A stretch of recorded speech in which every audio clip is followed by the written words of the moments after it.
Les amis, bonjour. Un petit tour de partage que j'aimerais balancer. Commençons par cet événement du côté de Yaoundé. Du lourd se prépare de ce côté avec l'inauguration du nouveau siège de la FECAFOOT. C'est en fait ça la grosse actualité de ces dernières heures. En effet, le 13 mai prochain marque un tournant assez décisif dans le milieu du football camerounais et particulièrement pour le second mandat du président de la FECAFOOT, Samuel Eto'o. Ce joyau architectural sera donc inauguré ce jour. Ce siège situé à Ouarda, c'est un immeuble qui viendra donner un poids assez particulier à l'image déjà que le Cameroun avait depuis longtemps dans le domaine du football, sa place en Afrique et même dans le monde.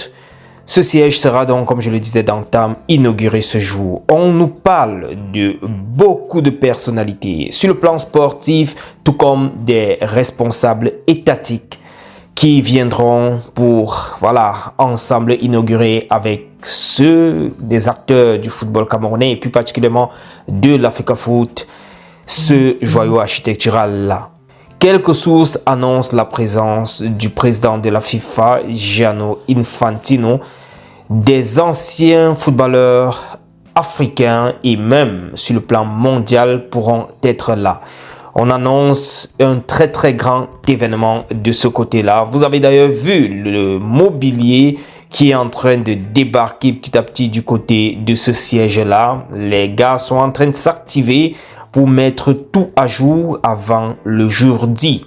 Pour revenir sur la petite histoire, cette inauguration vient marquer comme ça la fin d'un long processus de construction, je dirais de modernisation ou de finition. Ça avait commencé depuis l'an 2000 et ça a eu des moments d'arrêt. Et aujourd'hui, du moins depuis la prise de contrôle de Samuel Eto'o au niveau de la FECAFOOT, il a décidé de faire de cela une priorité, une grosse priorité de son mandat ou de ses mandats. Alors, chose dite, il a réussi à faire cela aujourd'hui. J'en suis fier en tant que Camerounais que nous ayons également un siège digne de ce nom. Ne disons pas seulement que nous avons tel nombre d'étoiles, nous sommes les meilleurs parmi les grandes équipes africaines, nous sommes des grands au niveau de l'Afrique sur le plan footballistique, mais il faudrait aussi que notre siège reflète notre image sur le plan continental et même mondial, pourquoi pas.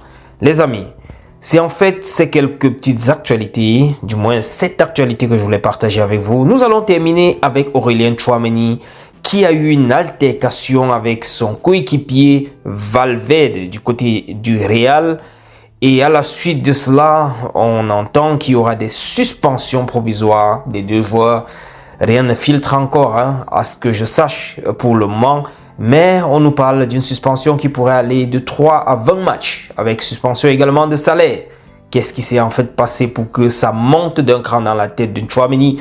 I don't know, les gars. J'ai voulu partager ces deux petites actualités avec vous.